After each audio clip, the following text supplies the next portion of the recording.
आज मैं आपसे सादुर्रहमान बन के बात करूँगा, ना कि डकी भाई। मैं नहीं चाहता कि कोई ये सोचे कि इस वीडियो का मकसद जो मेरे पे FIR हुई है उसकी कोई जस्टिफिकेशन है।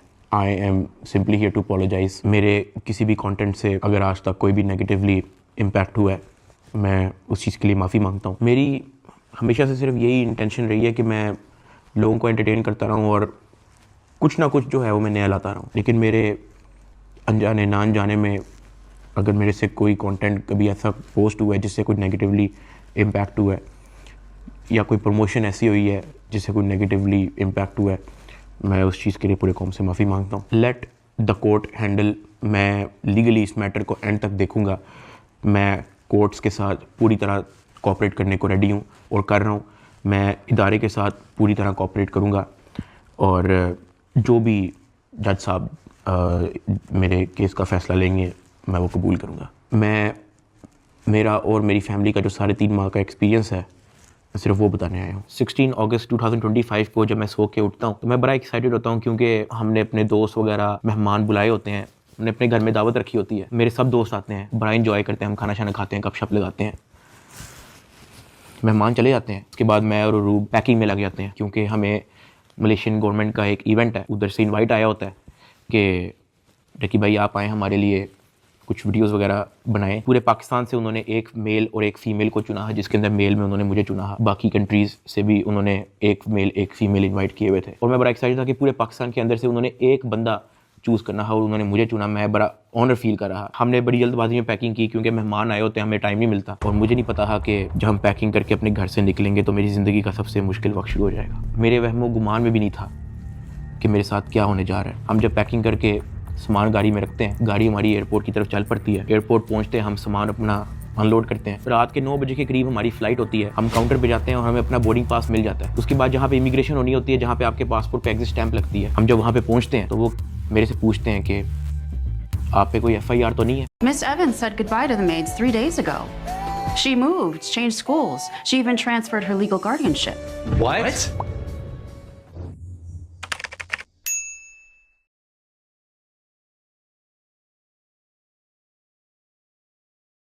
क्या तुमने अब तक नहीं खेला? वीप्ले को जल्दी से डाउनलोड करो और इसे खेलो।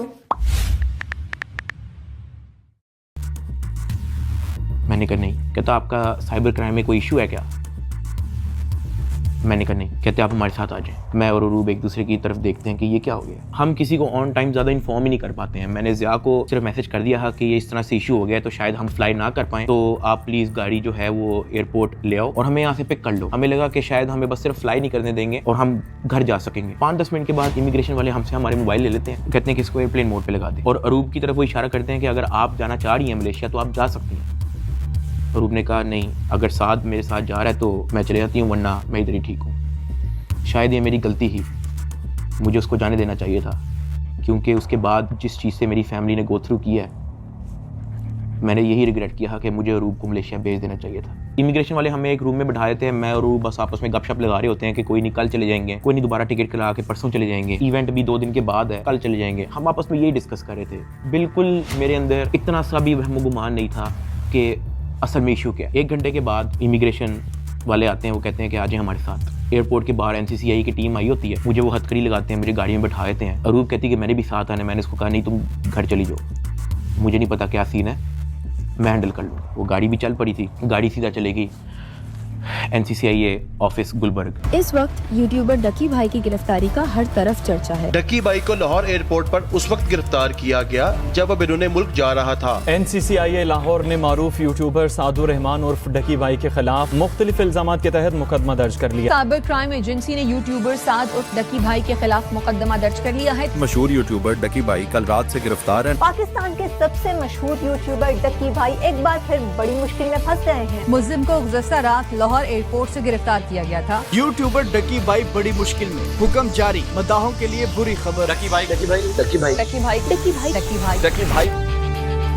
रात के तकरीबन 11 बजे हम NCCI ऑफिस पहुंच जाते हैं। हथकड़ी मुझे लगी हुई थी, मुझे ऊपर एक रूम में लेके गए। जब मैं NCCI के ऑफिस पहुंचता हूं तो वहाँ पे 6-7 ऑफिसर्स बैठे होते हैं। मेरी हथकड़ी वो खोल देते हैं, मुझे कुर्सी पे बिठा देते हैं और मेरी इंटेरोगेशन शुरू हो जाती है। वहाँ पे मेरे से क्वेश्चन करते हैं एप्लीकेशंस के प्रमोशन के बारे में। वहाँ पे मुझे पहली बार आइडिया होता है कि मेरा इस इशू पे मुझे एयरपोर्ट पे रोका गया। खैर मेरे से वो जो सवाल करते गए मैं उनको बताता गया। मेरे पास 3 मोबाइल थे, मैंने तीनों मोबाइल के पासवर्ड उनको दिए। उन्होंने मेरे से मेरे जीमेल अकाउंट के पासवर्ड पूछे, मैंने वो भी उनको ऑन द स्पॉट दिए। उन्होंने मेरे से मेरे लैपटॉप का पासवर्ड पूछा, मैंने उनको ऑन द स्पॉट दिया। ऐसा भी नहीं कि मैंने उनको कोई बहाना लगाया हो कि मैं पासवर्ड भूल गया हूँ, because I had nothing to hide. मैं इदारे के साथ कॉपरेट करना चाहता हूँ। मैं ये नहीं चाहता कि इदारा ये सोचे कि मैं कुछ छुपा रहा हूँ। मेरा 23 दिन का रिमांड लिया गया। वो सारी इन्वेस्टिगेशन मैंने पहले 23 मिनट के अंदर दे दी थी। कई घंटे गुजर जाते हैं और तमाम ऑफिसर्स मेरी इंक्वायरी लेके चले जाते हैं, सिवाय एक के, जो मेरे इन्वेस्टिगेशन ऑफिसर्स थे, असिस्टेंट डायरेक्टर शुएब रियाज साहब। मेरे आईओ के अलावा जब तमाम ऑफिसर्स चले जाते हैं तो एक प्राइवेट बंदा बाहर से अंदर आता है। तो आईओ मुझे कहता है कि तुझे पता है कि तेरे पे एफआईआर होने वाली है। मैंने कहा यार मुझे थोड़ा सा एक्सप्लेन कर दें कि मेरे पे केस क्या है और क्या एफआईआर है और मैंने किया क्या है। तो जो प्राइवेट बंदा था जो बाद में आया था ना, वो कहता कि यार तेरे बहुत बड़े मामला आते हैं, तेरा बहुत बड़ा मैटर है, तेरे पीछे ISI है, तेरे पीछे MI है, तेरे पीछे क्या क्या एजेंसी है। कहता तुझे पता ही नहीं है कि तूने क्या किया। तो वो मेरे पे ये इंप्रेशन डाला कि हर इदारा जो है वो मेरे पीछे पड़ गया। साथ ही कहता कि लेकिन अगर आप हमारे साथ कॉपरेट करेंगे तो हम आपके साथ कॉपरेट करेंगे। मेरा तो काम ही कोई नहीं है। मैं सुबह उठता हूँ, फैमिली को टाइम दिया, बेगम को टाइम दिया, एक आधे दोस्त को टाइम दिया, जाके व्लॉग वगैरह बना लिया, घर आए, सो गए, दैट्स इट। इसके अलावा मेरी लाइफ में कुछ है ही। मेरे माइंड में 100 सवाल आना शुरू हो गए, लेकिन मेरे पास जवाब किसी का नहीं था। खैर उन्होंने मेरे पे FIR दे दी, मुझे हवालात में बंद कर दिया। मैंने ज़िंदगी में कभी हवालात नहीं देखी थी। उस रात मैं नहीं सोया, मैं जागता रहा, रोशनी होगी। हवालात में सिर्फ एक ही लड़का था, मैंने उससे भी कोई ज़्यादा बातचीत नहीं की। सुबह 10-11 बजे के करीब एक बंदा आया, उन्होंने मुझे हथकड़ी लगाई और मुझे कोर्ट ले गए कि आपको जज साहब के सामने पेश करना है। मेरी फैमिली में से किसी भी बंदे ने आज तक कोई कोर्ट, कोई कचहरी, कोई पुलिस स्टेशन, कोई हवालात, कोई थाने, उनमें से किसी चीज़ का उनको नहीं था पता। जज साहब ने 2 दिन का रिमांड दे दिया। मुझे तो रिमांड का मतलब ही नहीं था पता। मुझे हथकड़ी लगा के फिर से NCCI ऑफिस ले जाते हैं और मुझे हवालात में बंद कर देते हैं। उससे नेक्स्ट डे की बात है, मेरी इन्वेस्टिगेशन चल रही होती है। Additional director NCCI Sarfaraz Chaudhry साहब वो अचानक कमरे में आते हैं, मेरी तरफ देखते हैं, कहते हैं कि ए मुंडाई। आईओ कहते हैं हाँ जी। कहते हैं इसको लेके आओ मेरे पास। आईओ हथकड़ी पकड़ता है, मेरे हाथ पे लगाता है और कहता चल। मुझे जब हथकड़ी लगा के एडिशनल डायरेक्टर रूम में लेके जाते हैं तो वहाँ पे 5 ऑफिसर्स बैठे होते हैं। एडिशनल डायरेक्टर सरफराज चौधरी साहब मेरे से पूछते हैं कि तुम कौन से एप्लीकेशन के कंट्री हेड हो। मैंने कहा कि सर मैं किसी एप्लीकेशन का कोई कंट्री हेड नहीं हूँ। वो अपनी कुर्सी से अचानक उठता है, कहता तेरी माँ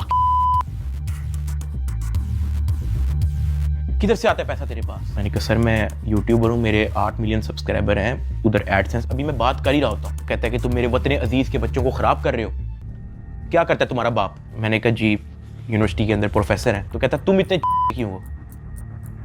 मैं चुप रहता हूँ। वो चीख के बोलते, कहता बोल। मैंने कहा जी सर मैं सिर्फ वीडियोस बनाता हूँ, मैं यूट्यूबर हूँ। माँ बहन की गालियाँ वो देता रहता है। उसने मेरे मुंह पे बहुत जोर का थप्पड़ लगाया। मैं बिल्कुल चुप होकर ऐसे मुँह नीचे करके खड़ा हो गया। तो कहता मुँह ते कर।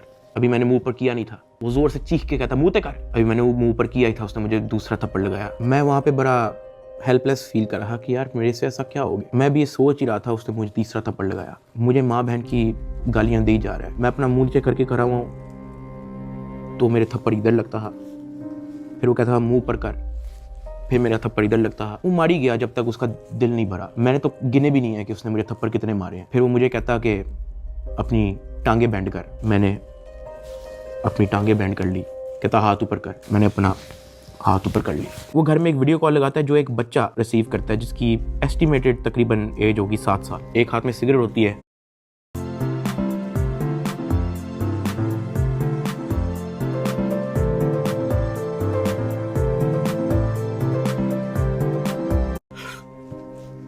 वो उस बच्चे से पूछता है कि डकी भाई को जानते हो। वो बच्चा कहता है जी। वो बैक कैमरा ऑन करता है, मेरे हाथ खड़े होते हैं, टांगे बैंड होती हैं। वो कैमरे से दिखाता है उस बच्चे को कि कौन है ये। कहता डकी भाई। तो कहता कि तुम इसके प्रोग्राम देखते हो। कहता जी। वो पीछे जो प्राइवेट मुलाजिम खड़ा होता है मुझे बहुत ज़ोर का पीछे थप्पड़ मारता है। सरफराज चौधरी साहब उस 7 साल के बच्चे को कहते हैं ये देखो इसके साथ क्या हो रहा है, आप देखोगे तुम इसका प्रोग्राम। कहता नहीं, चलो फटाफट इसको गालियाँ दो। बच्चा कहता है कि सरफराज चौधरी साहब कहते हैं और का बच्चा। सरफराज चौधरी साहब कहते हैं और का बच्चा। थप्पड़ वो मारी जा रहा होता है पीछे। वो वीडियो कॉल पे उस बच्चे को दिखा रहा होता है कि ये तुम इसके प्रोग्राम देखते हो और ये मैं क्या बताऊँ यार। खैर मैं तब बड़ा हेल्पलेस होता हूँ, मैं समझ नहीं आती कि मैं क्या करूँ। और किस तरह इससे निकलूँ, मैंने क्या किया ऐसा। खैर वो सरफराज चौधरी कहता है कि इसको ले जाओ, इसकी तरीके से तफ्तीश करो। जबकि मैं डे 1 को आया हूँ, मैं सब कुछ, मोबाइल का पासवर्ड, मैंने लैपटॉप के पासवर्ड, मैंने जीमेल के पासवर्ड, मैंने एक चीज़ नहीं छोड़ी। मुझे आज जितने ऑफिसर्स थे वहाँ पे, मुझे एक ऑफिसर आके दिखा दे, बता दे कि डक्की भाई ने हमें ये चीज़ नहीं थी दी, इसलिए हमने मारा है। वो तफ्तीश के अंदर इस जगह कोऑपरेट नहीं था कर रहा, इसलिए हमने मारा है। मुझे एक बंदा आके दिखा दे यार। मेरा 23 दिन का रिमांड लिया मैंने, पहले 23 मिनट के अंदर उनको सब कुछ दिया। मुझे ऊपर ले गए, मेरे से एक बंदा मिलने आया हुआ था, जावा फूड्स, मेरा एक जाने वाला है जिसने हमारे घर में, जब हमारे घर में दावत थी तो उसकी केटरिंग की थी। अब क्योंकि मुझे फ्रेश मार के ऊपर लेके गए थे, मेरी आंखों में आंसू थे, तो वो जब मिलने आया हुआ था वो अचानक अपनी सीट से खड़ा हुआ और उसने मेरी तरफ देखा कि क्या हुआ है। मैंने कहा कि यार मैं इनके साथ पूरी तरह कोऑपरेट कर रहा हूँ, वो फिर भी मुझे मारी जा रहे हैं, मुझे माँ बहन की गालियाँ दे रहे हैं। तो अगर आपकी यहाँ पे किसी ऑफिसर से बातचीत है, आप उनसे काइंडली रिक्वेस्ट करें कि यार मुझे मारे कम, या मुझे तब मारे जब मैं आपको कुछ छुपा रहा हूँ या आपको कुछ गलत बता रहा हूँ, तब मार लें, लेकिन मुझे मारे कम। वो बड़ा परेशान हुआ, वो बाहर चला गया, कुछ खाने को मेरे लिए लेके आया था, पिज़्ज़ास या कोई बर्गर लेके आया था। बाहर जाके मुझे नहीं पता कि उनके जानने वाले थे जुनैद सलीम जो एंकर हैं, उन्होंने कहीं उनको बात बता दी। जुनैद सलीम साहब ने जो है वो अपने पॉडकास्ट के अंदर इसका जिक्र कर दिया कि मेरा एक जानने वाला वहाँ पे गया तो डक्की भाई इस हालत में था।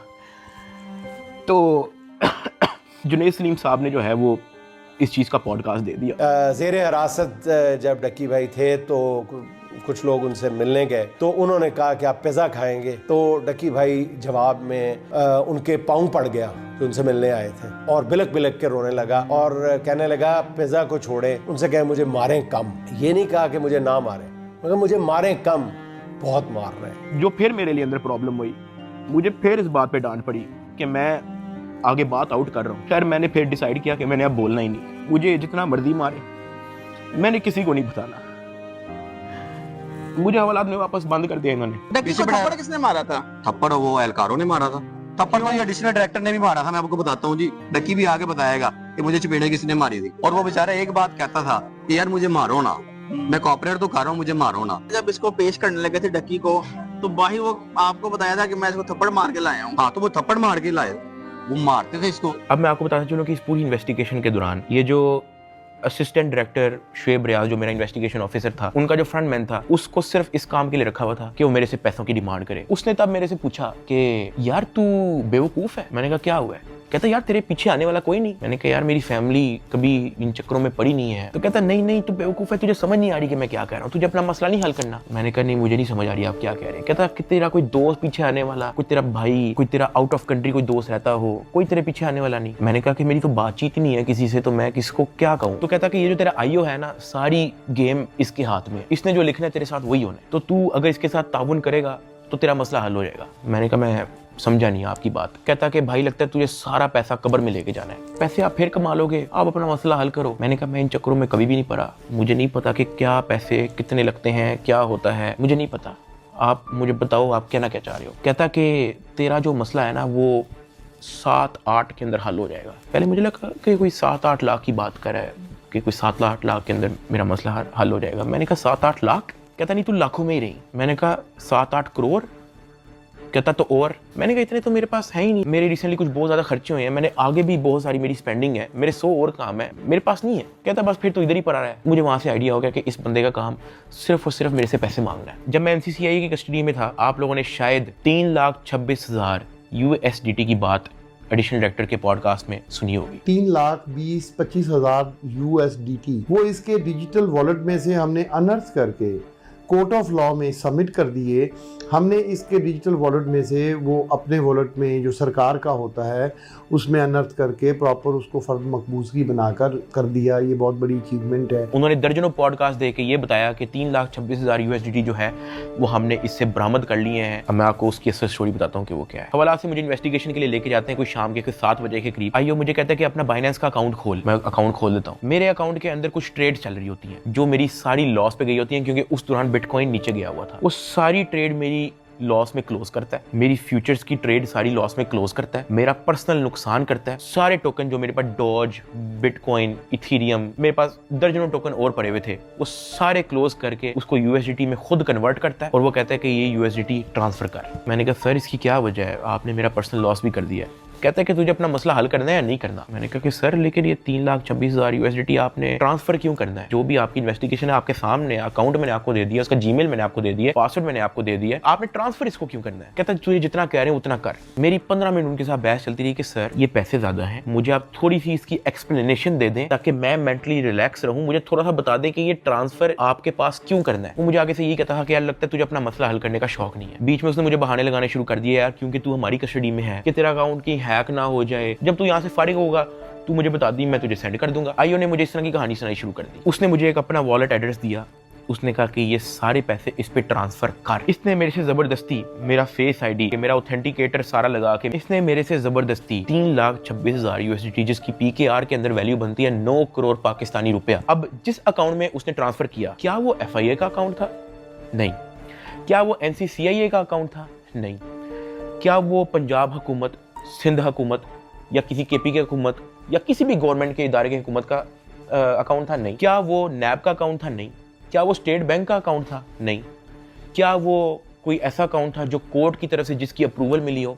नहीं। वो मेरे आईओ असिस्टेंट डायरेक्टर शुएब रियाज साहब का अपना पर्सनल अकाउंट था, जिसके अंदर इन्होंने मेरे 9 करोड़ रुपया एस्टिमेटेड ट्रांसफर किए। ट्रांसफर करने के बाद इन्होंने वापस मुझे हवालात में बंद कर दिया। कोई रिसीविंग नहीं दी, मुझे उसकी कोई रीजनिंग नहीं दी, कोई सबूत ही नहीं है इस चीज़ का कि इन्होंने अपने पास ट्रांसफर किया। 8 बज जाता है, 9 बज जाता है, 10 बज जाता है, 11 बज जाता है, मेरे से सोया नहीं जाता। एक ऑफिसर एक मुलजिम को छोड़ने आते हैं हवालात, मैं फटाफट उठ के उससे पूछता हूँ, मैंने कहा सर आपके इस एनसीसीआईए इदारे के अंदर जब कोई क्रिप्टो का कोई रोला चलता है, कोई यूएसडीटी का कोई रोला चलता है, तो उस पे क्या होता है? क्या उसको ट्रांसफर कर लिया जाता है? कहता मैंने कभी ऐसा सुना तो नहीं है। कहता क्यों, क्या हुआ है? मैंने उसको हर वक्त स्क्रीन पे रहना अब नॉर्मल हो गया है, लेकिन क्या आपकी आंखें इससे प्रोटेक्ट हो रही हैं? एक ही क्वालिटी और लोग बताया। मैंने कहा आईओ ने मेरे 9 करोड़ रुपया यूएसडीटी ट्रांसफर कर लिया अपने पास। कहता अच्छा, तो उसने आपको कोई रिसीविंग दी है? मैंने कहा नहीं। कहता ऐसा होता तो नहीं है वैसे, लेकिन अगर आप कहते हो तो मैं किसी से पूछ लूं। मैंने कहा जी पूछ ले, मैं बड़ा टेंशन में हुई। उस पूरी रात मैं नहीं सोया। अगले दिन सुबह के कोई 10-11 बजे के करीब एक बंदा आता है, मुझे लेके जाता है ऊपर ऑफिस में। मुझे इतनी जोर का वो थप्पड़ लगाता है, मेरे ख्याल से मेरे पूरे 3 महीने के अंदर सबसे ज्यादा जोर का थप्पड़ वो वाला थप्पड़ था जिसकी मैं अभी बात कर रहा हूँ। क्योंकि वो मुझे बता के नहीं लगाया जाता, वो मेरे पीछे से लगाया जाता है, मेरे सर पे इतना बड़ा उस बंदे का हाथ होता है, मुझे इतनी जोर का थप्पड़ लगाते हैं, मेरे यहाँ से मेरे ज़हन का मवाद, अंतरियाँ सारी मेरी आंखों से बाहर निकलने को करी ही। मैं इवन एक पॉइंट पे मेरा विजन ब्लरी हो गया है, मेरा विजन काला हो गया है, मैं बेहोश होने वाला है, इतनी जोर का वो थप्पड़ था। उसने कहा कि हर चीज बतानी जरूरी होती है। मैंने कहा कि सर मेरे 9 करोड़ रुपया आप ट्रांसफर कर लो, मुझे उसकी कोई रीजनिंग ना दो, मुझे उसकी कोई रिसीविंग ना दो, मैं अपना मुंह कैसे बंद रख लूं? इतनी सी बात पे उसने मुझे फिर से एक और थप्पड़ लगाया। मुझे आईओ के पास ले गया। आईओ कहता कि यार तुझे अपना मसला हल करने का शौक नहीं है? एडिशनल साहब बहुत नाराज है। मैंने कहा सर आपने 9 करोड़ रुपया मेरा ले लिया है, अभी मैं बात कर ही रहा था तो उसने इशारा किया कि इसको बंद कर दो। अब मुझे बंद कर दिया वापस हवालात में। कुछ टाइम के बाद जब मुझे फिर से इन्वेस्टिगेशन के लिए लेके गए तो ये जो मेरी 9 करोड़ रुपया जो इन्होंने ट्रांसफर किया है 3,26,000 यूएसडीटी, ये बात पूरे डिपार्टमेंट के अंदर फैल चुकी थी। हर प्राइवेट मुलाजिम को पता था, हर ऑफिसर को पता था, हर आईओ को पता था, डिपार्टमेंट में हर एक बंदे को पता लग गया था कि ये इतनी बड़ी अमाउंट जो है वो शुएब रियाज आईओ के अकाउंट में ट्रांसफर हुई है। आईओ ने सोचा इसने बात आउट कर दिया है, सबको पता लग गया है। इन्होंने फटाफट क्या किया, उसकी रिकवरी डाल के कोर्ट में पेश कर दिया कि ये देखो हमने ये पैसे बरामद किए हैं इससे, जबकि उन्होंने बरामद की इंटेंशन से वो ट्रांसफर अपने पास नहीं किए थे। इनकी ये इंटेंशन थी कि पैसा हम अपने पास ट्रांसफर कर लेते हैं, फिर इसमें से कोई इसको 20-30% वापस देके इससे डील करेंगे, ये इनकी शुरू की इंटेंशन थी। लेकिन मैंने डिपार्टमेंट में बात आउट कर दी, मैंने मार खा ली इसके बदले। मैंने कहा मुझे मारो जितना मारना है। डिपार्टमेंट में बात आउट कर दी, ये लोग घबरा गए, इन्होंने फटाफट कोर्ट में रिकवरी डाल दी, जिसकी वजह से मजबूरन एडिशनल डायरेक्टर सरफराज चौधरी साहब को दर्जनों पॉडकास्ट मजीद देने पड़े कि 3,26,000 हमने इस बंदे से बरामद कर लिया है, जबकि वो बरामदी की नीयत से ट्रांसफर नहीं किया गया। हाँ वो तो मैंने डिपार्टमेंट में बात आउट कर दी, तो फिर आपको स्टोरी बनानी पड़ी इसकी। 3,20,25,000 यूएसडीटी कोर्ट ऑफ लॉ में सबमिट कर दिए। जब मुझे इन्वेस्टिगेशन के लिए फिर से लेके गए तो वहां पे एक और बंदा आया था अपने काम से। मैं आप लोगों को उसका नाम तो नहीं बता सकता, लेकिन हम लोग उसका नाम रख लेते हैं बिग ब्रदर। ये बिग ब्रदर जो है आपने वीडियो के एंड तक याद रखना है। वो अपने किसी काम से आया था, उसने मुझे देखा, उसने मेरे से पूछा कि यार डक्की तेरे पे केस क्या है? मैंने कहा एप्लीकेशन प्रमोशन का केस है। तो कहता कि तेरा मैटर कहाँ तक पहुंचा है? मैंने कहा कि मैं तो पूरी तरह ताउन कर रहा हूँ, मैं तो सब कुछ इनको दे चुका हूँ, मुझे नहीं पता कि इनको अब मेरे से और क्या चाहिए, लेकिन मैं तो पूरी तरह इनके साथ कोऑपरेट कर रहा हूँ। तो कहता अच्छा उसने उसे सर हिलाया और कहता कि क्या ये लोग तेरे से कोई पैसे भी मांग रहे हैं? अब क्योंकि मैं उस बंदे को पहली बार मिला हूँ, मैं नहीं जानता कि वो कौन है, मैंने उसको कहा कि नहीं, मेरे से कोई पैसे नहीं मांग रहा। उसने ऐसे सर हिलाया, कहता अच्छा, चल ठीक है, अच्छा लगा तेरे से मिलके। वो अपने कामों में लग गया। खैर मेरी इन्वेस्टिगेशन के बाद उन्होंने फिर से मुझे जेल में हवालात में बंद कर दिया। इन्होंने अपनी पूरी कोशिश की कि हम इससे पैसे लें, हम इससे पैसे का पूछें। जब इनको आइडिया हुआ कि मैं इनको किसी भी तरह से एंटरटेन नहीं कर रहा, इन्होंने बहाने से मेरी फैमिली को बुला लिया। अरूब और मेरी अम्मा, उनको ये कह के बुलाया गया कि मेरी उनके साथ मुलाकात है। मुझे जब हवालात से ऊपर लेके गए तो अरूब बैठी हुई थी और उसकी इंटेरोगेशन हो रही थी। उसका मोबाइल जो है वो इन्वेस्टिगेशन ऑफिसर के हाथ में था। तो मैंने इन्वेस्टिगेशन ऑफिसर शुएब रियाज साहब से पूछा कि ये आपने इनका मोबाइल क्यों लिया है? तो कहता कि इन पे भी FIR होगी। तो अरूब घबरा गई। उसने कहा मेरे पे FIR क्यों होगी? उसने कहा कि आपने तो हमें साथ से मिलने के लिए बुलाया है, मुझे और मामा को, के साथ से मुलाकात हो जाएगी। तो वो कहता कि नहीं, FIR हो ना हो, ये जो आपके शोहर की FIR है इसी में बड़ी जगह है, हम आपको इसी में नामजद करेंगे। अरूब घबरा गई। मैंने अरूब की तरफ देखा, मैंने अरूब की तरफ इशारा किया कि मैंने कहा बस बिल्कुल चुप होके बैठ जाओ, बस ये वक्त गुजारो, बस इस वक्त हम कुछ नहीं कर सकते। खैर वो अरूब से कुछ क्वेश्चन उन्होंने पूछने शुरू कर दिए। मैंने यही कोशिश की कि मैं जल्दी से जल्दी अरूब को वापस भेज दूं घर। उसका मोबाइल वापस मिले ना मिले डजंट मैटर, वो घर जाए। आईओ ने अरूब का मोबाइल रख लिया। मैंने अरूब को कहा कि अब तुम घर जाओ और तुमने वापस नहीं आना। जब अरूब घर गई है तो उसने जब वकीलों से डिस्कस किया तो वकीलों ने कहा कोई बात नहीं, हम प्री अरेस्ट बेल करवा लेंगे। तो अरूब ने कहा ओके। अगले दिन उन्होंने जाके प्री अरेस्ट बेल करवा ली। जब उन्होंने प्री अरेस्ट बेल करवाई तो प्री अरेस्ट बेल की खबर पहुंच गई इदारे में, NCCI ऑफिस में, आईओ के पास और सरफराज चौधरी एडिशनल डायरेक्टर के पास। इन्होंने फिर से मुझे कहा कि अपनी फैमिली को मीटिंग के लिए बुलाएं। मैंने घर वालों को कॉल की क्योंकि उसकी प्री अरेस्ट बेल हो चुकी थी। मैंने कहा चलो अब इसको खतरा नहीं है और इसका मोबाइल भी उनके पास है, तो I think it's not a big deal, मैं बुला लेता हूँ। ऑफिसर्स ने जो है मेरे घर कॉल करवाई। मैंने कहा कि अम्मा वो बड़े अफसरान, एडिशनल डायरेक्टर और इन्वेस्टिगेशन ऑफिसर्स बुला रहे हैं, तो बाकी घबराएं ना, कोई इस तरह कोई नेगेटिव मीटिंग या इस तरह का कुछ नहीं है, तो आ जाएं। मेरी माँ और अरूब प्री अरेस्ट बेल करवाने के बाद एडिशनल डायरेक्टर रूम में आ गए। सरफराज चौधरी साहब कहते, जतोई साहिबा आप अपने आप को क्या समझती हैं, आपने प्री अरेस्ट बेल करवा ली है? तो अरूब ने कहा जी। तो कहता अच्छा करवाएं, जो आपने करना करें। 5 रुपए का एक नया सफ़ा आता है, हम एक नई FIR लिखेंगे और आपको पकड़ लेंगे। अरूब मेरी तरफ देख रही है कि ये क्या है, ये किस तरह की मीटिंग है। मेरी माँ परेशान, लाल उनके चेहरे हो गए थे सबके। एडिशनल डायरेक्टर सरफराज चौधरी साहब ने फिर अपना मोबाइल खोला, वहाँ WhatsApp खोला, उन्होंने ऊपर लिखा जज, और ऐसे मेरी माँ को और मेरी वाइफ को लिस्ट दिखाई ऐसे स्क्रॉल करके कि ये देखो मेरा इस जज से भी ताल्लुक है, मेरा इन जज से भी ताल्लुक है, मेरा इस जज से भी ताल्लुक है, क्या कर लेंगे आप? जब वो इस तरह जजेस की लिस्ट दिखा रहा था तो उसने बड़े ऊंचे अल्फाज में बोला कि यहाँ पे जज भी मैं हूँ, यहाँ पे वकील भी मैं हूँ, यहाँ पे सब कुछ मैं हूँ, जितनी आपने प्री अरेस्ट बेल करवानी है करवाएं, नया पर्चे में हम पकड़ लेंगे। हमारे पास कुछ कहने को नहीं था। मैंने वहाँ पे सिर्फ सर को कहा कि जी सर आप सही, बिल्कुल सही कह रहे हैं। मैंने अपने घर वालों की तरफ देखा, मैंने उनको इशारा किया कि प्लीज़ वक्त गुजारें बस। मेरे घर वालों के चेहरे लाल हो गए हैं, मतलब बिल्कुल आप कह लो कि उनके पास कुछ कहने को नहीं थे। दे वर शेकिंग। वो बातें करता गया, हम लोग घबरा गए थे। हमने बस वेट किया कि यार ये कब हमें फारिग करेगा। जब उसने कहा ठीक है आप जा सकते हैं, मैं, अरूब और मेरी माँ जब उस एडिशनल डायरेक्टर रूम से बाहर निकले, मेरी माँ की आंखों में आंसू थे, अरूब की आंखों में आंसू थे। मैंने कहा कि यार मुझे बहाने से कहते हैं कि आप लोगों को बुला लो, फिर ये इस तरह की हरकतें करते हैं, डराने धमकाने वाली, ब्लैकमेलिंग, थ्रेट्स। मैंने कहा ये सिर्फ और सिर्फ इनका पैसे मांगने का तरीका है ताकि हम डर जाएं, इनको कुछ पैसे दे दें और हमारी जान छोड़ेंगे। तो ये इस तरीके से मुझे, मेरी फैमिली को ज़हनी अजियत देते रहे हैं, ब्लैकमेल करते रहे हैं। अरूब का राइट बनता है कि वो प्री अरेस्ट बेल करवा के आए। आपने अपनी इन्वेस्टिगेशन करनी है, करें। उसने तो अपना मोबाइल भी दे दिया, आप जब बुला रहे हो वो आ रही है, फिर भी आप उसको थ्रेट कर रहे हो कि जी आपने प्री अरेस्ट बेल करवा लिया, कोई बात नहीं, 5 रुपए का नया सफ़ा आएगा, हम आपको फिर अरेस्ट कर लेंगे। और ये सब इनका तौर तरीका था कि हम लोग किसी तरह टूट जाए और ये जितने पैसे मांगे हम लोग फौरी इनको दे दें। इस दौरान आईओ और उसका जो फ्रंट मैन है,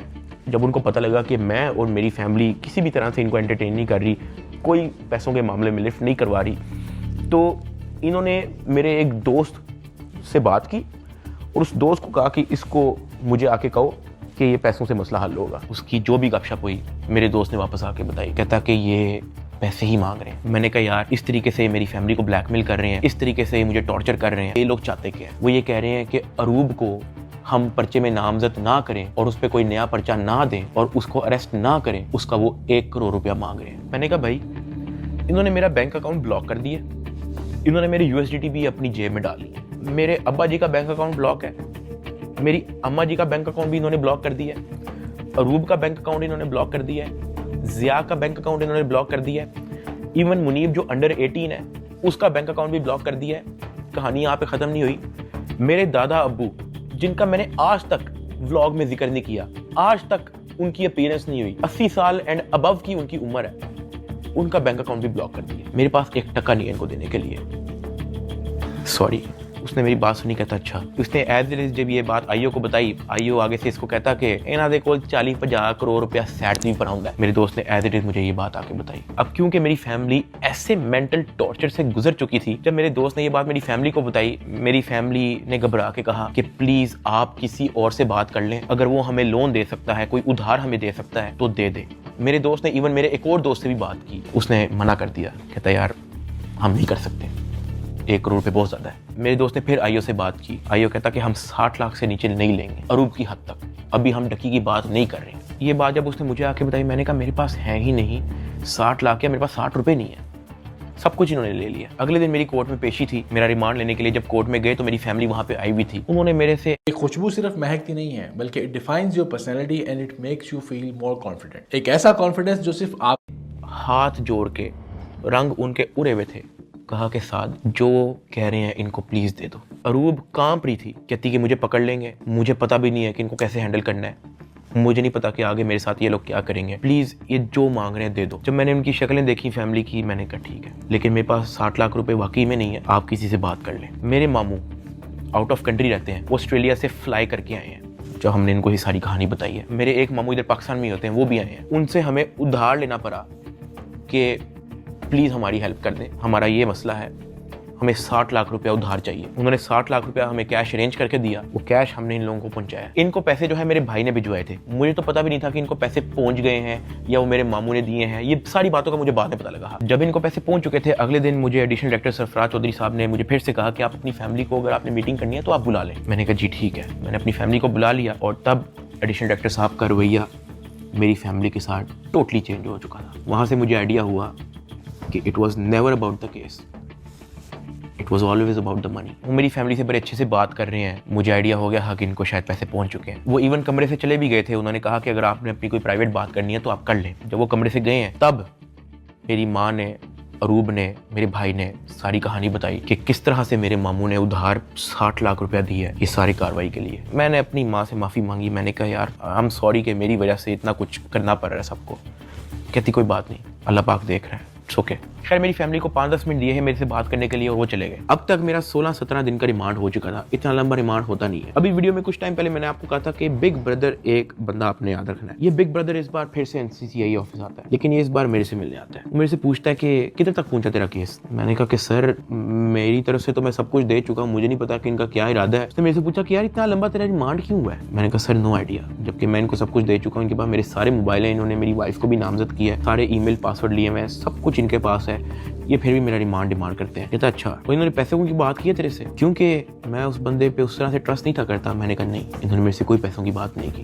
कहता किसी ने इशारा दिया हो, किसी ने इनडायरेक्टली तेरे से डिमांड की हो, या किसी ने कहा हो कि तू अगर पैसे दे देगा तो तेरी छूट हो जाएगी। फिर वही बात कि मुझे नहीं था पता कि वो बंदा कौन है। मैंने उसको कहा कि नहीं। उसने मेरी तरफ देखा ऐसे, कहता आर यू श्योर।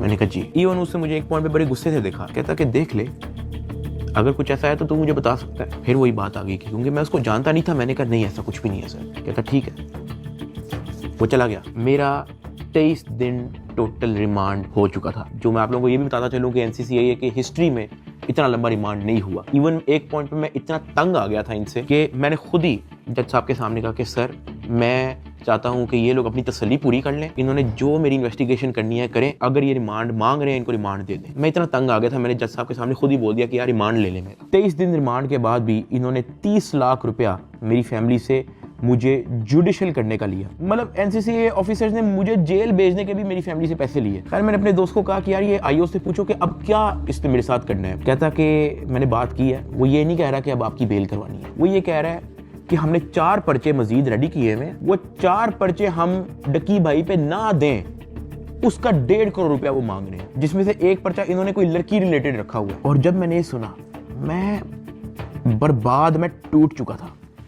मैंने अपने दोस्त को कहा तू इनको ब्लॉक कर दे बस, और तू जा, इनको को 4 पर्चे देने हैं, 400 दें, मैंने अब 1 टका नहीं देना इनको। इस तरह तो इनको आदत लग जाएगी। फिर ये कहेंगे कि जी अब हम डकी भाई को फायर ना मारने का 5 करोड़ रुपया लेंगे, घर की बत्ती बंद कर देंगे, घर में अगर आप चाहते हो कि बत्ती आए उसका 50 लाख रुपया निकालो, पानी बंद कर देंगे, फिर कहेंगे घर में पानी आए उसका 40 लाख रुपया निकालो। ये तो इन हरकतों पे आ जाएंगे फिर। हाँ, अगर आप मेरी एक आधा फैमिली का अकाउंट छोड़ देते तो मैं आपको पैसे कहीं से तो दे, एटलीस्ट हमारी फैमिली जो है मकरूज तो ना होती। इतना मोटा मेरा चलान पेश किया है, मुझे एक ऑफिसर उस चलान के अंदर एक सफ़े की एक लाइन का एक लफ्ज दिखा दे कि मेरे उसमें बाप का क्या रोल है, क्योंकि आप लोगों ने उनका अकाउंट बंद किया ना, उनका क्या रोल है मुझे उस सफ़े के अंदर दिखाएं। उस चलान के अंदर मेरी माँ का क्या रोल है वो मुझे दिखाएं। उस चलान के अंदर मेरे दादा अब्बू का क्या रोल है, मेरे किसी और फैमिली मेंबर का क्या रोल है मुझे दिखाएं। आपने उनको मकरूज कर दिया, कर्जे ले लेके अब उनको NCCIA के ऑफिसर के पेट भरने हैं, उनको डिप्रेशन में डाल दिया, ये कह के कि पता नहीं उनके पीछे ISI-MI लगी है। मेरे फादर एक हार्ट पेशेंट हैं, उनके हार्ट की सर्जरी होनी थी। मैंने अपनी माँ को, अरूब को, ज़िया को सख्ती से मना किया हुआ था कि आपने एक तो ये अब्बा जी का ख्याल रखना है, दूसरा इनको कोर्ट में नहीं आने देना, ये मेरे पास एक बार भी जेल में ना आए, क्योंकि मुझे पता है उनकी हार्ट की क्या कंडीशन है। वो बेहोश हो जाते हैं, परेशान हो जाते हैं। हम उनकी सर्जरी के हमारे पास पैसे नहीं थे, वो जो पैसे हमने उनकी जो सर्जरी के लिए देने थे वो उन्होंने ब्लॉक कर दिया। अब कर्जा लेके हम NCCA के ऑफिसर्स का पेट भर रहे हैं। ये मेरी फैमिली को उस स्टेज पे लेके आए हैं जहाँ पे मैं स्पीचलेस हो गया कि यार मैं क्या करूं। मतलब अब्बा जी के इलाज के पैसे भी उन्होंने ब्लॉक कर दिए हैं। और ये बात मैंने उनको उधर दफ्तर में ऑफिस में कही थी, सरफराज चौधरी को मैंने खुद उसके मुंह पे कही थी। मैंने कहा मेरा अब्बा हार्ट पेशेंट है, उनकी सर्जरी के पैसे आपने मेरे फैमिली का अकाउंट ब्लॉक कर दिया है। ये इस स्टेज पे मेरी फैमिली को ले आए थे, मुझे 23 दिन बंद रख के चुपेरे मार के मुझे कोर्ट पे लेके जाते थे कि मैं किसी मीडिया के किसी माइक में बोल ना दूं। जिस्मानी रिमांड पे FIA के पास जाना है या उसके बाद जेल जाना है, तो क्या तो बोलने कोई मसला नहीं है। आज डकी भाई आप यूट्यूबर्स को क्या पैगाम देना चाहेंगे? कुछ बात नहीं करेंगे? ताहम आज जो है वो बात तो नहीं करने दे रहे, लेकिन डकी भाई को जो है वो सुबह सवेरे जो है आज अदालत में पेश किया गया है। बिल्कुल जी बात तो नहीं कर सकते डकी भाई। इससे पहले भी हमने जब इनसे गुफ्तगू करने की कोशिश की है तो NCCI एहलकारों की जानिब से जो वो मना कर दिया गया है कि वो किसी भी किस्म से वो जो है वो गुफ्तगू नहीं करेंगे। डकी भाई कुछ कहना चाहेंगे आप? डकी भाई आप कुछ कहना चाहेंगे?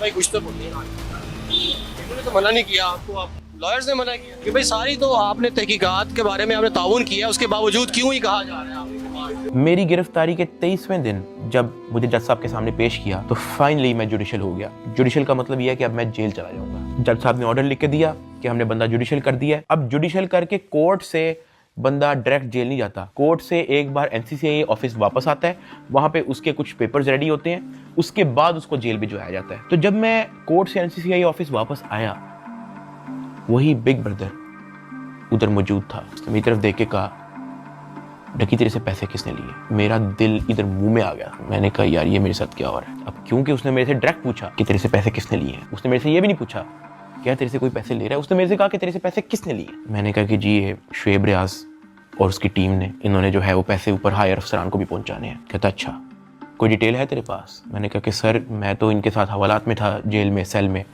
तो मेरी सिर्फ फैमिली को पता है कि एग्जैक्टली क्या हुआ। फैमिली 5-10 मिनट के लिए मेरे से मिली थी, लेकिन उन्होंने मुझे बहुत छोटा छोटा मोटा मोटा बताया, ज़्यादा डिटेल का मुझे नहीं पता। तो फिर उसने पूछा कि कितने पैसे लिए हैं? मैंने कहा जी 60 लाख रुपए लिए। वो भी मेरी वाइफ को नामजद करने का कह रहे थे कि जो मेरी बीवी को अरेस्ट कर लेंगे, अगर आप चाहते हैं कि हम आपकी वाइफ को अरेस्ट ना करें तो ये 60 लाख रुपया पहुँचाएँ। तो वो हमें 60 लाख रुपया उसका हमने दिया। उसने कहा ठीक है तू जेल जा, लेकिन उससे पहले कहीं से कॉल करवा और अपनी फैमिली को कह कि तेरा एक दोस्त मिलने आ रहा है, उससे मिलने। मैंने कहा ठीक है। मैंने कहीं से मोबाइल अरेंज किया, मैंने फटाफट मामा को कॉल की, मुझे सिर्फ मामा का नंबर याद था। मैंने उनको कहा कि मेरा एक दोस्त आएगा, उससे मिलने। बिग ब्रदर वहाँ से चला गया। 5-10 मिनट के बाद मुझे भी पुलिस के डाले में बिठाया और मुझे जेल ले गए। डकी भाई को जो है तकरीबन 22 रोज़ा जिस्मानी रिमांड के बाद जब अदालत में पेश किया गया तो अदालत ने गुज़श्ता रोज़ जो है डकी भाई को जुडिशल रिमांड पर जो है वो जेल भेज दिया। देख सकते हैं कि डकी भाई को जो है वो जेल मुंतकिल किया जा रहा है। 9 सितंबर। Get ready for a new look, new feel and a brand new trading experience. Join XM and claim your 2025 को मुझे जेल भेज दिया जाता है। मैंने अपनी ज़िंदगी में वहमो गुमान में भी नहीं सोचा होना कि मेरी ज़िंदगी में ये दिन भी आएगा। जब मैं जेल जाता हूँ सबसे पहले तो मेरी चेकिंग होती है, बालों के अंदर, अंडर आर्म्स, आपकी नाक के अंदर भी देखते हैं, वो आपके कान के अंदर, आपके मुंह के अंदर, आपके लिप्स ऊपर करके आपकी ज़ुबान निकाल के चेकिंग होने के बाद मुझे लेके जाया जाता है मेरे सेल की तरफ, जिसको जेल की ज़ुबान में चक्की कहते हैं। जेल के सेल का साइज़ आप ऐसा समझो कि कुछ 6 से 7 टाइलें हैं ना, उतना साइज़ होगा उसका, या फिर एक किंग साइज मैट्रेस अगर एक अंदर पड़ा हो तो वहाँ पे और मजीद जगह नहीं है। ये जेल के सेल का साइज़ होता है। कॉर्नर पे जो है वॉशरूम लगा होता है जो कवर्ड नहीं होता, उसके आगे एक छोटी सी दीवार लगी होती है, यानी कि अगर आप खड़े हुए हो तो बाहर से देखने वाला बंदा आपको नंगा देखेगा, लेकिन अगर आप वॉशरूम करने के लिए बैठे हो तो आपके चेस्ट से ऊपर जो है आप विजिबल होगे, नीचे आप कवर्ड होगे। इस हद तक बस दीवार होती है वहाँ पे। उसी के ऊपर जो है वो एक टूटी लगी होती है पानी की। मैं जब अपने सेल में आता हूँ तो शाम हो जाती है, मुझे सेल में लाते ही लॉक कर दिया जाता है, क्योंकि मेरा नया एक्सपीरियंस होता है, मुझे नहीं समझ आ रही होती है कि मैं कहाँ पे आ गया हूँ। मैं इधर उधर देखता हूँ, परेशान हो जाता हूँ कि ये क्या हो रहा है मेरी ज़िंदगी में। बहुत ऊंचा पंखा लगा होता है जहाँ से मुझे आइडिया होता है कि कोई चाह के भी खुदकुशी नहीं कर सकता। अंधेरा हो जाता है, मुझे कुछ समझ नहीं आ रही होती है कि मैंने क्या करना है। खैर मैं दीवार के साथ लग के बैठ जाता हूँ बिल्कुल ऐसे ही, और सोचता रहता हूँ कि ये मेरी ज़िंदगी कहाँ से कहाँ आ गई है। मैं अपने सेल से बाहर देखता हूँ तो 1.5 लीटर की बोतल पड़ी होती है, उसके ऊपर कैप भी लगा होता है। मेरा हाथ तो वहाँ तक नहीं पहुँचता, लेकिन कोई 15-20 मिनट के अंदर एक इंचार्ज जो है वो वहाँ से गुजर रहा होता है। मैं उसको आवाज़ देता हूँ कि सर, वो मेरी बात सुनते हैं, हाँ जी। मैं उनको कहता हूँ कि सर वो सामने 1.5 लीटर की बोतल पड़ी है, वो काइंडली मुझे पकड़ा दें। मुझे बोतल पकड़ा देता है। वॉशरूम से मैं वो 1.5 लीटर की बोतल के अंदर पानी भरता हूँ, उसका कैप बंद करता हूँ। सितंबर का टाइम होता है, शदीद गर्मी होती है, इतनी गर्मी कि आप कूलर के बगैर नहीं रह सकते। मैं अपनी कमीज़ उतारता हूँ, बॉटल को अपनी शर्ट के अंदर डाल के ऐसे उसको मैं लपेटता हूँ, अपने सर के नीचे रख के मैं लेट जाता हूँ।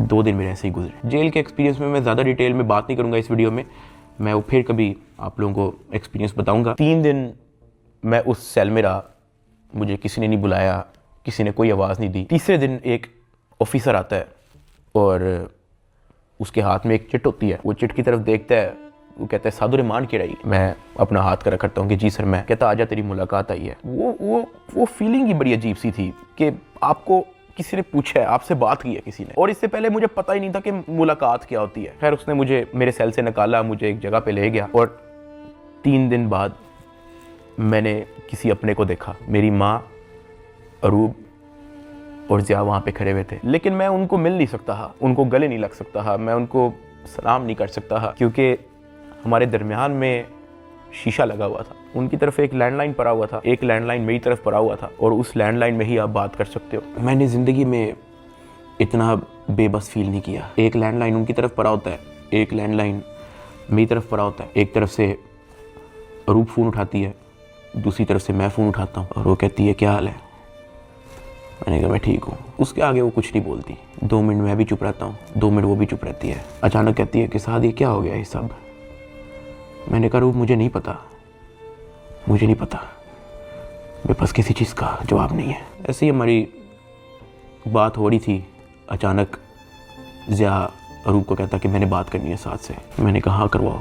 ज़िया अरूब से फ़ोन ले लेता है। वो कहता है कि यार साद आपका एक दोस्त आया था। मैंने कहा हाँ। कहता यार वो तो सारी डिटेल हमसे मांग रहा था और उसको सब कुछ पता है, तो आप उस पर ट्रस्ट करते हो। मैंने कहा ज़िया देखो मैं उसको नहीं जानता हूँ पर्सनली, लेकिन फॉर सम रीज़न उसको पता था। मैंने उसको नहीं बताया, उसने मेरे से खुद कहा कि तेरे से पैसे किसने लिए, और उसने मुझे कहा था कि मुझे डिटेल चाहिए। तो ज़िया कहता कि हाँ वो हमारे पास आया था, एक कागज़ पे सारा मेरा वो लिख के गया है कि कहाँ कहाँ पे कैसे कैसे पैसे पहुँचाए, किसने दिए, किस बैंक से निकलवाए, वो सारा नोट डाउन करके गया है। मैंने कहा कि देखो ज़िया इस वक्त ना हमें नहीं पता कि हमने किस पे ट्रस्ट करना है, किस पे नहीं करना। हमने जिसको भी अप्रोच किया है सब ने मदद करने से इनकार कर दिया है। जिन्होंने कोशिश की है वो भी कोई मसला कोई बेहतरी की तरफ नहीं आया। मेरे पास कोई ऑप्शन नहीं है, सुन लेते हैं हम एक बार इस बंदे की बात। ज़िया ने कहा ठीक है। जब ज़िया ने मुझे ये बात बोली तो मुझे आइडिया हो गया कि वही जिनका नाम हमने अभी बिग ब्रदर रखा था वो मेरी फैमिली से मुलाकात कर चुका है। खैर ज़िया से बात होने के बाद ज़िया ने फ़ोन मामा को दे दिया।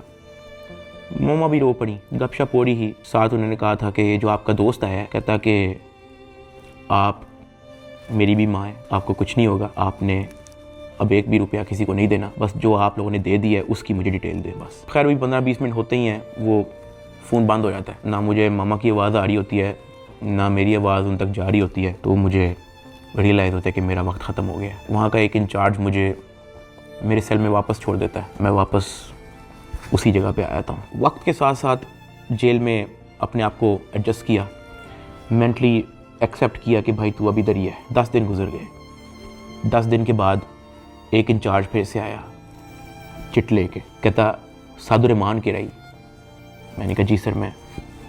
कहता आजा तेरी मुलाकात है। मुझे लगा मेरी फैमिली आई है, लेकिन जब मैं उधर पहुंचा तो वही बिग ब्रदर मेरे से मिलने आया था। खैर उसने कॉल उठाई, कहता कैसा है डकी? मैंने कहा सर मैं बिल्कुल ठीक। कहता तू अपनी फैमिली के सामने रोया क्यों था? मैं उनसे मिलने गया तो वो तेरी माँ कह रही थी कि वो रो रहा था उधर। मैंने कहा सर मैं बस थोड़ा इमोशनल हो गया उनको देख के। कहता नहीं हो, पता है जेल हो गई है तुझे तो क्या हो गया है? अंदर बैठ के घर वालों को तो नहीं ना परेशान करना, उनके सामने मुस्कुरा के जाया कर, हंसता खेलता उनके साथ शुगर लगाया कर।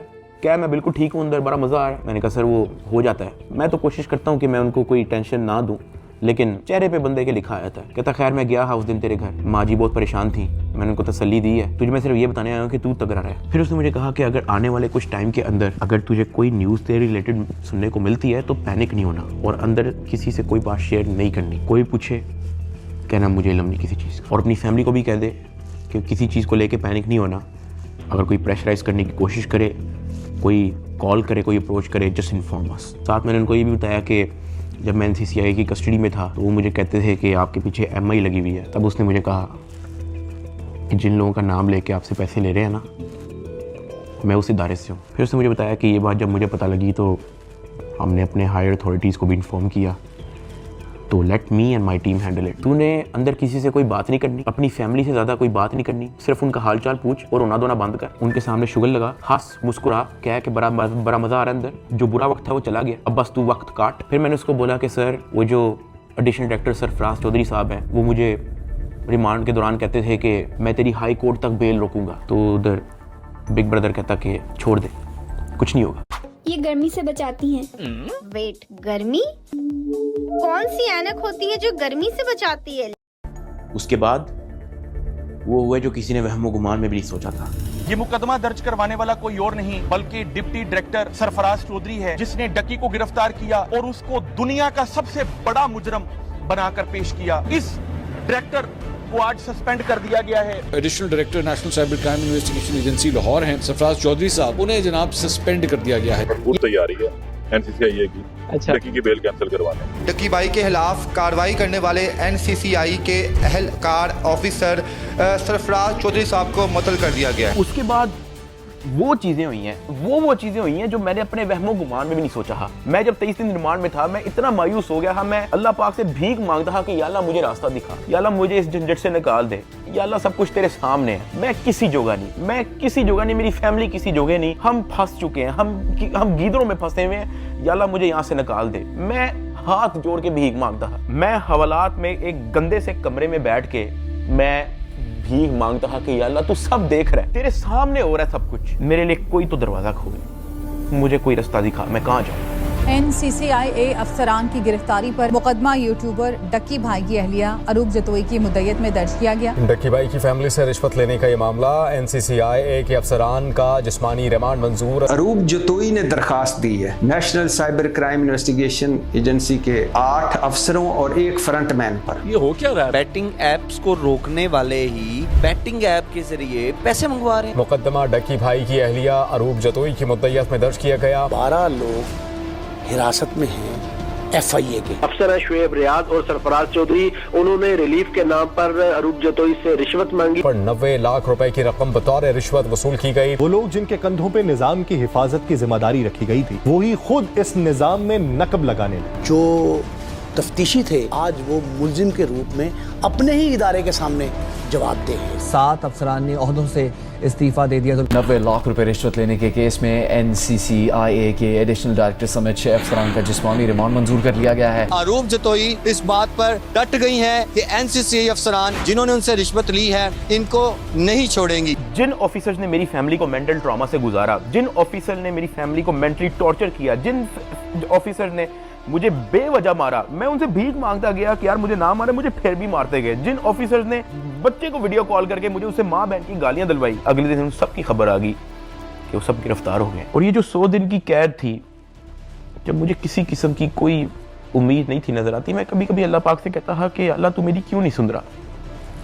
लेकिन ये सब जब मुझे खबरें सुनने को मिली तो मैंने रियलाइज़ किया कि अल्लाह ने मेरी तभी सुन ली थी जब बिग ब्रदर मुझे फर्स्ट टाइम NCCI ऑफिस में मिला और उससे मेरे से पूछा कि तेरे पे केस क्या है। इसमें मैं FIA एंटी करप्शन इदारे को बड़ा अप्रिशिएट करना चाहूँगा, जिन्होंने मेरी फैमिली का सारा केस सुना, मेरी फैमिली के एक एक मेंबर के पास जाके उन्होंने उनकी स्टोरी सारी सुनी, उनका बयान लिया, इन पे FIR लॉन्च की और ये सब कुछ हुआ। वहाँ से मुझे रियलाइज़ हुआ कि इदारे बुरे नहीं होते, कुछ लोग होते हैं जो बुरे होते हैं और अनफॉर्चुनेटली मेरे केस के अंदर भी मुझे बुरे लोग मिले, लेकिन क्योंकि अच्छे लोग भी एग्जिस्ट करते थे, अल्लाह पाक ने उनको वसीला बनाया, उनको हमारे पास भेजा। 16 अगस्त को मैं गिरफ्तार हुआ। 100 दिन टॉर्चर, ऐसा रोलर कोस्टर जो मैंने ज़िंदगी में कभी भी नहीं सोचा था मैं और मेरी फैमिली ने गुजारा। 100 दिन के बाद जस्टिस शहराम सरवर, मैं उनको सल्यूट करता हूँ, उन्होंने मुझे बेल दी हाई कोर्ट से। मैं जब जेल में था, जब सबसे पहले मुझे इस चीज़ की न्यूज़ मिली कि डकी तेरी बेल हो गई है, तब जो मेरी बॉडी पे खून दौड़ा था उसके लिए मैंने 100 दिन इंतज़ार किया। मैं तो जम गया था, मैं ख़त्म हो गया था, मैं बर्बाद हो गया था। सही बताऊँ तो मैं हार मान ली थी, मैं टूट चुका था, मुझे नहीं पता था कि मैं क्या करूँगा। ये 100 दिनों में क्या क्या हुआ, ये वीडियो तो शायद 40-50 मिनट की होगी। अगर मैं आपको बताना शुरू करूँ तो ये वीडियो 4-5 घंटे की होनी चाहिए। बहुत सारी चीज़ें मेरी मजबूरी है, मैं नहीं बता सकता। इवन ये जो भाई थे जिनका नाम हमने बिग ब्रदर रखा था, उनसे मैंने रिक्वेस्ट की, मैंने कहा सर मुझे लोगों को बताने दें कि आपने हमारी फैमिली के लिए क्या क्या किया। कहता डकी we work in the shadows, हमें आपकी अप्रिसिएशन नहीं चाहिए, ये हमारी ड्यूटी थी। आपकी माँ हमारी माँ है, आपकी फैमिली हमारी फैमिली है, ना हम चाहते हैं कि आप हमारा नाम लें, ना हम चाहते हैं कि आप हमें मेंशन करें। उसने कहा क्योंकि हमारे इदारे का नाम लेके आपको और आपकी फैमिली से फाइनेंशियल बेनिफिट्स ले रहे हैं तो we have to step in. इदारे की ट्रेनिंग ही ऐसी है कि अगर हमारे इदारे का कोई नाम लेके अपने लिए कोई बेनिफिट लेगा तो उसकी कोई टॉलरेंस नहीं है, ये हमारी ड्यूटी है। We are here to serve this country. अगर आप गलत होते या आपकी फैमिली गलत होती तो हम आपका साथ ना देते, लेकिन हमने देखा कि हमारी माँ मुश्किल में है, हमारी बेटी मुश्किल में है, हमारा भाई मुश्किल में है, तो हमें आपकी अप्रिसिएशन नहीं चाहिए, खुश रहें। और मैं बड़ा हैरान हुआ कि एक तरफ NCCI ऑफिसर्स हैं जो दर्जनों पॉडकास्ट दे रहे हैं पब्लिकली, लेकिन बैक एंड पे वो क्या हरकत करे उस चीज़ का किसी को नहीं पता। और दूसरी तरफ ये बिग ब्रदर का इंस्टीट्यूशन जिन्होंने दिन रात एक कर दिया मेरी फैमिली के लिए। और जब मैंने उनका कहा कि मुझे बताने दे लोगों को, तो कहते हमें क्रेडिट नहीं चाहिए। सेल्फलेसली काम किया और एक भी पॉडकास्ट उनके एक भी ऑफिसर ने एक भी इंटरव्यू नहीं दिया, just working in the shadows. और मुझे और मेरी फैमिली को उन पर फ़ख्र है और मेरी सिंपैथी हर उस फैमिली के साथ है जो कभी इन करप्ट NCCI ऑफिसर्स के थ्रू अफेक्ट हुई है। अल्लाह पाक किसी की फैमिली को उस चीज़ से ना गुजारे जिस चीज़ से मेरी फैमिली गुजरी है। एक और चीज़ की बड़ी कन्फ्यूजन थी कि मेरे एक्चुअली वकला कौन है। तो मेरा केस जो है वो बैरिस्टर अमृत शेख देख रही हैं और एडवोकेट उस्मान लतीफ़ जो मेरा केस आगे परसू कर रहे हैं। लेकिन मैंने सबकी वीडियोस देखी हैं, जितने वकला हैं जिन्होंने मेरे लिए स्टैंड लिया, मैंने सबके टिकटॉक वीडियोस देखी हैं। मैं दिल से उन तमाम एडवोकेट्स का शुक्रगुजार हूँ जिन्होंने मेरे लिए स्टैंड लिया। इस पूरे 100 दिन के अंदर जो मेन सवाल लोगों का था ना, वो ये था कि यार डकी भाई आप तो इस मामले से फारिग होने के बाद मुल्क छोड़ के चले जाओगे। लेकिन मैं आप लोगों को एक बात बताऊं, 8 साल हो गए हैं मुझे यूट्यूब पे आए हुए, मैंने सिर्फ अच्छा टाइम देखा है। जहां 8 साल इस मुल्क ने मुझे सब कुछ दिया, इस मुल्क के लोगों ने मुझे प्यार दिया, इस मुल्क के लोगों ने मुझे सपोर्ट दी, तो ये 3 महीने की मुश्किल में मैं मुल्क छोड़ के जाऊंगा तो ये तो मेरी सेल्फिशनेस है कि जहां 8 साल इस मुल्क ने आप पे कोई मुश्किल नहीं आने दी, तो 3 महीने की मुश्किल पे मैं इस मुल्क को छोड़ के कैसे जा सकता हूँ। मैं इधर ही हूँ, मैं कहीं नहीं जा रहा। पाकिस्तान ने ही मुझे सब कुछ दिया है, पाकिस्तान में ही मैं रहूँगा। यहाँ पे मैं वीडियो को एंड कर रहा हूँ। इस पूरे 100 दिन के अंदर मैंने बहुत कुछ सीखा। कोई भी आके पीछे नहीं आता आपकी फैमिली के अलावा। मेरी माँ कोर्ट के धक्के खाती रही है, उनका क्या काम है कोर्ट में, उन्होंने कौन सा वहाँ पे कोई बयान देना है या कोई स्टेटमेंट देनी है, या वो कौन सी वकील है जो उनका कोर्ट में कोई काम है। वो सिर्फ वहाँ पे इसलिए आती ही कि मुझे कोई 30-40 सेकंड के लिए अपने बेटे की झलक देखने को मिल जाए, मैं बस देख लूँ कि यार मेरा बेटा ठीक है, सिर्फ इसलिए आती रही है। एक दिन भी उन्होंने मिस नहीं किया। आज के दौर में जहाँ वफादारी तो मजाक बन के रह गई है, अरूब मेरे साथ एंड तक खड़ी रही। उसको डराया गया, धमकाया गया, ब्लैकमेल किया गया। इवन एक पॉइंट में मैंने उसको ये भी कहा था कि जब तक ये मैटर हल नहीं होता तुम आउट ऑफ कंट्री चले जाओ। वो तब भी मेरे साथ खड़ी रही। मैं जेल में था और मेरे लिए मर्दों से लड़ती रही है। और सही बताऊं तो कोई भी नहीं करता ऐसा। हल्का सा मर्द पे बुरा टाइम आता है, औरतें छोड़ के चली जाती हैं, लेकिन अरूब मेरे साथ खड़ी रही। मैं एहसान कभी भी नहीं भूलूंगा। ज़िया अपने सारे काम छोड़ के, अपना यूनिवर्सिटी छोड़ के, अपनी सारी स्टडीज़ छोड़ के, अपना यूट्यूब चैनल छोड़ के मेरे साथ खड़ा रहा, मेरे साथ एफर्ट उसने एंड तक रखी। मेरे अब्बा जी हार्ट पेशेंट, उनको मैंने मना किया हुआ कि आपने बाहर नहीं निकलना, उनके बैंक अकाउंट बंद है, उधार पे हैं। मेरे लिए डेली मैसेज भेजते हैं अम्मा के थ्रू कि हमारी दुआएं सादा आपके साथ हैं, आपने घबराना नहीं है। मैंने सिर्फ ये रियलाइज़ किया कि आपकी फैमिली के अलावा कुछ मैटर नहीं करता इस दुनिया में।